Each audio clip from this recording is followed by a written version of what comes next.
इस वीडियो में हम समझने वाले हैं कि पाश्चात्य जगत के वेस्टर्न जो पूरा थिंकिंग का जो रहा है सिनेरियो, उसमें जो बातें हुई हैं, मेनली जो 4 चीज़ें हुई हैं, जिनसे डील करने का बताया गया है। कैसे चीज़ें सही कर सकते हैं हम, क्या लाइफ में प्रॉब्लम्स आती हैं, बाकी सब चीज़ें। मेनली 4 चीज़ों को अब आज हम समझने वाले हैं। चूँकि थोड़ा मैं बहुत समय से मैं इंडियन फ़िलॉसफ़ी के ऊपर वीडियो बना रहा था, लेकिन अब थोड़ा बहुत मैं वेस्टर्न फ़िलॉसफ़ी के ऊपर भी वीडियोज़ बनाऊँगा। इस वीडियो में हम समझने वाले हैं कि जो मेन चीज़ें रही हैं वेस्टर्न फ़िलॉसफ़ी में, जो नॉन सिस्टमैटिक हैं बेसिकली, और जो आई हैं मॉडर्न फ़िलॉसफ़ी में, जैसे एब्सर्डिटी।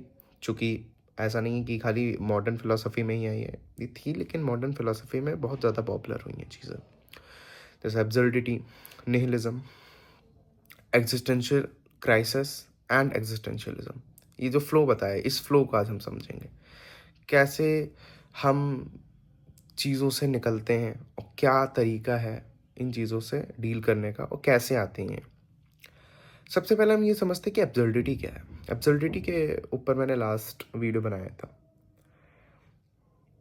हमने अपने जीवन में कई चीज़ें देखी हैं। हम एक साइकिल को रिपीट करते हैं अपने जीवन में। हम रोज़ कुछ ना कुछ कर रहे हैं, रोज़ कुछ ना कुछ कर रहे हैं, पर उन चीज़ों को इसलिए कर रहे हैं क्योंकि वो हमारे अंदर से वो नहीं आ रही हैं चीज़ें। हमारे समाज ने हमें दिया, हमारे लोगों ने दिया, हमसे जो ऊपर के लोग थे, हमको उन लोगों ने दिया वो सब चीज़ें। हम कर रहे हैं, लेट्स से पढ़ाई कर रहे हैं, स्कूल जाना, साइकिल है। एक दिन स्कूल से आता है एक लड़का और कहता है कि मैं ये क्यों कर रहा हूँ? क्या मतलब है इन चीज़ों का?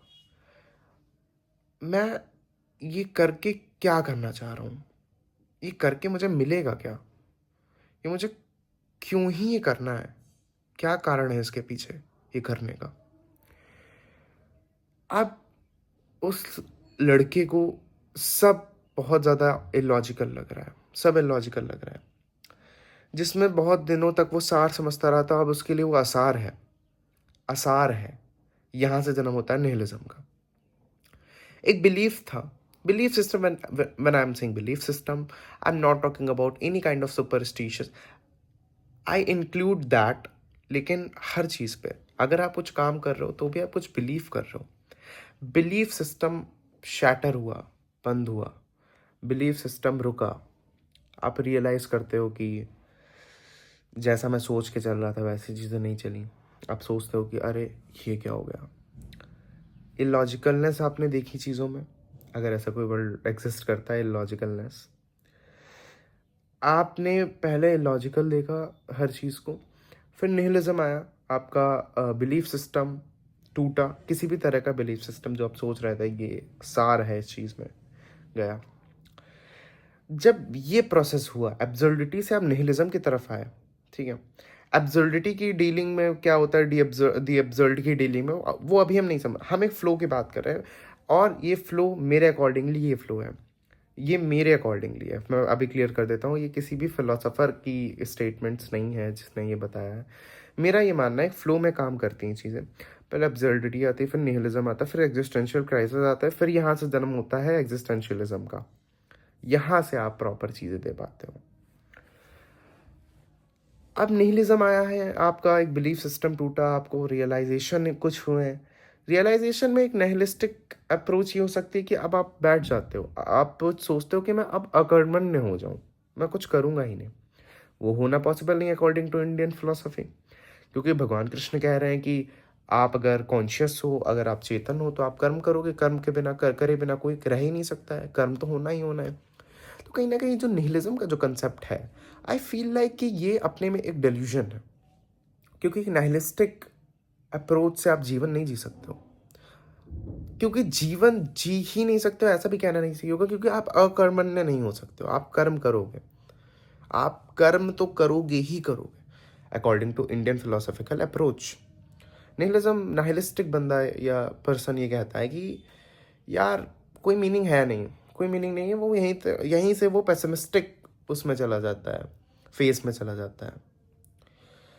तो इसके आगे बढ़ने के लिए अब आप जब ये 2 चीज़ें हुई, आपने पहले इलॉजिकल सब कुछ देखा, आपका बिलीफ सिस्टम टूटा क्योंकि आप मान रहे थे लॉजिक था। अब आपको होती है एग्जिस्टेंशियल क्राइसिस। अब आप अपनी एग्जिस्टेंस पे सवाल उठाते हैं कि यार मैं पैदा हो गया, यार मेरी क्या ही वैल्यू है, मैं क्या हूँ मैं? यार 8 बिलियन लोग हैं, मैं हूँ यहाँ पे, मैं क्यों हूँ? क्या कारण है भाई? मैं यहाँ पे बैठा हूँ, मैं वीडियो बना रहा हूँ, क्या एग्जिस्टेंस मेरी मैटर करती है? कुछ मैटर नहीं करती है। कितने, कौन जानता मुझे? कोई नहीं जानता। मैं मर भी जाऊँ, मुझे कौन जानने वाला है? मुझे कोई नहीं जानने वाला है। मैं पैदा हुआ, ये किसको पता चला? 8 बिलियन में क्या कोई स्पेन में बंदा बैठा है, बंदी बैठी है, या स्पेन भी बहुत दूर बोल दिया, क्या मेरे बगल के ज़िले में कोई बंदा बैठा है, उसको पता होगा कि मैं एग्जिस्ट करता हूँ? क्या मेरे पास के जितने भी इलाके हैं, मोस्ट ऑफ द लोगों को क्या पता होगा कि मैं एग्जिस्ट भी करता हूँ या नहीं? They don't know. Existential crisis का जन्म हुआ यहाँ पे। आप पूछ रहे हो अपने आप से कि यार क्यों हूँ मैं, क्या है सब कुछ? एकदम से बहुत सारे थॉट्स आते हैं, एकदम से बहुत ज़्यादा ओवर थिंकिंग होती है, एकदम से आप कुछ नहीं कर पाते हो। आपको लगता है कि यार क्या करूं मैं? यहाँ से फिलोसॉफिकल सुसाइड का आता है option, physical suicide. Albert Camus के यहाँ पे कंसेप्ट्स लगते हैं। जब एक्सिस्टेंशियल क्राइसिस हुई, जब आपने ये सब चीज़ें सोचा, एब्सर्डिटी वापस आई। एब्सर्डिटी तो है फ्लो में, एब्सर्डिटी के ही कारण तो ये सब चीज़ें हो रही हैं, क्योंकि आपने सब, ये बहुत ज़्यादा ही सबके जीवन में ये चीज़ आती है। एब्सर्डिटी के कारण ही अब आपके पास 2 ऑप्शन आ रहे हैं, या मैं मर ही जाता हूँ ना, फिर इतनी सफरिंग है, इतना सब कुछ कर रहा हूँ, क्यों कर रहा हूँ? Question question question. या तो फिलोसॉफिकल सुसाइड कर लूँ कि एब्सर्डिटी को जीतने दूँ, एब्सर्डिटी तू जीत जा भाई, मैं हार गया। या तो मैं फिजिकल फिजिकल सुसाइड कर लूँ कि मैं ऐसे ही मर जाऊँ, मैं अपने आप को आत्महत्या कर दूँ, मतलब आत्महत्या कर लूँ, यही कर लो। यही सब चीज़ें होती हैं। एब्सर्डिटी क्या कह रही है? एब्सर्डिटी ये कह रही है कि भाई मीनिंग तो देना पड़ेगा, because there is no inherent meaning. कोई मीनिंग नहीं है लाइफ का। क्या ही मीनिंग है यार? आप एक संयोग से पैदा हो गए, आपका पैदा होना भी किसी ने नहीं डिसाइड करा। आप संयोग के प्रोडक्ट हो, कोई भी हो। आप पैदा हुए, क्या किसी ने डिसाइड करके रखा था आप पैदा हो गए? कुछ डिसाइडेड नहीं है, कुछ भी डिसाइडेड नहीं है। बायोलॉजिकल थिंग्स डिसाइडेड होती हैं, जैसे अगर आप प्यासे हो तो आपको पता है कि डेस्टिनी है कि मुझे पानी पीना है, ये लिखा हुआ, ये भाग्य है, मुझे पानी पीना पड़ेगा। बायोलॉजिकल नीड है। अगर आप 2 दिन से भूखे हो तो आपको पता है तीसरे दिन अगर खाना मिलना है तो ये खाना है, मतलब यू नो द फ्यूचर। इन चीज़ों के बारे में नहीं बात कर रहा हूँ मैं। In a very broad sense, you don't know, everything is just going. हर चीज़ एक फ्लो में चल रही है। You don't know nothing. सब चीज़ें हो रही हैं, there is no logic behind that. जो लॉजिक ढूंढता है वो सफ़र करता है। लॉजिक ढूंढता है वो लॉजिकल, खाली साउंड करने के लिए वो लॉजिक ढूंढता है, उसको एट द एंड अपनी इमेजिनेशन में वो और डूब जाता है और वो उसको कुछ नहीं मिलता है। कोई मीनिंग नहीं है। अर्थ घूम रही है, मेटाफिजिकल क्वेश्चंस पे आ जाए, हर चीज़ पे आ जाए, कोई मीनिंग नहीं है इन चीज़ों का। Not even a single meaning we are having to just prove कि there is some reason that we exist. There is no reason. You have to offer your self a very good reason to just live, because you are conscious being, you have to do something. कुछ तो करोगे ना, कुछ तो करोगे। आप अकर्मण्य नहीं हो सकते हो, नहीं हो सकते। आप कुछ तो करोगे ही करोगे। If you are living, you have to do something. You will do something because you are living in a society, you have to do something. तो एग्जिस्टेंशियल क्राइसिस में को डील करने के लिए यहाँ पे एग्जिस्टेंशियलिज्म का जन्म होता है, जहाँ पे वो कहते हैं कि you have to offer your self a good meaning, a good purpose of life. Osho क्या कहते हैं? There is no meaning, there is no purpose of life. देर क्या करें फिर? क्या करें? बैठ जाए? क्या खाली बैठने से काम होगा? कुछ तो करोगे, कुछ तो करोगे। डिसीजन डिसाइड करोगे, कुछ बाहर निकलोगे, लोगों से मिलोगे। अकर्मण्य तो नहीं हो जाओगे ना, नहीं हो जाओगे। भारतीय दर्शन का सिद्धांत रहा है, कोई भी दर्शन आप पढ़ लीजिए, अकर्मण्य आप हो ही नहीं सकते हो। आप कर्म के ऊपर, कर्म भी सही होगा जब आप सही होगे। मैं हमेशा वीडियो में कहता हूँ, लोग कहते हैं कि मैं कर्म सही करूँ, कर्म नहीं सही होते हैं। कर्म करने वाला कौन है? कर्म करने वाला है ही कौन? क्या कर्म करने वाला ही सच में कर्म कर भी रहा है? यहां तक की तो इंडियन फिलॉसफी आती है, यहां तक की तो इंडियन फिलॉसफी डेप्थ में जाती है कि क्या जो मैं कर रहा हूं एम आई द डूअर, या ये सब चीज़ें अपने आप हो रही हैं क्योंकि ये फ्लो है, एक प्रकृति का फ्लो है, वही मैं हूं? तो यहां से एक समझिए आप, you don't know nothing, you have to offer a very good meaning and purpose to yourself, जिससे आप एक अच्छी लाइफ जी पाओ। This is the ultimate goal of a philosophy. Philosophy क्या खाली थ्योरेटिकल चीजें हैं? प्रैक्टिकलिटी से इसका कोई लेना देना नहीं है। Obviously a very big know on that. कुछ फिलोसॉफिकल स्कूल ऑफ थॉट रहे हैं जो एंशियंट टाइम में रहे हैं, बिल्कुल मैं मानता हूँ, लेकिन हर एक फिलोसफी अपने में कुछ मतलब रखती है। हर एक फिलोसफी, हर एक लाइफ के फेस ऑफ, यार जैसे हम अपनी जिंदगी को स्टडी कर रहे हैं इन फिलोसफी, हम रोज क्या कर रहे हैं इसको हम समझ रहे हैं फिलोसफी में, हम क्यों कर रहे हैं ये समझ रहे हैं फिलोसफी में। तो ओवरऑल इस वीडियो का क्या कंक्लूजन है?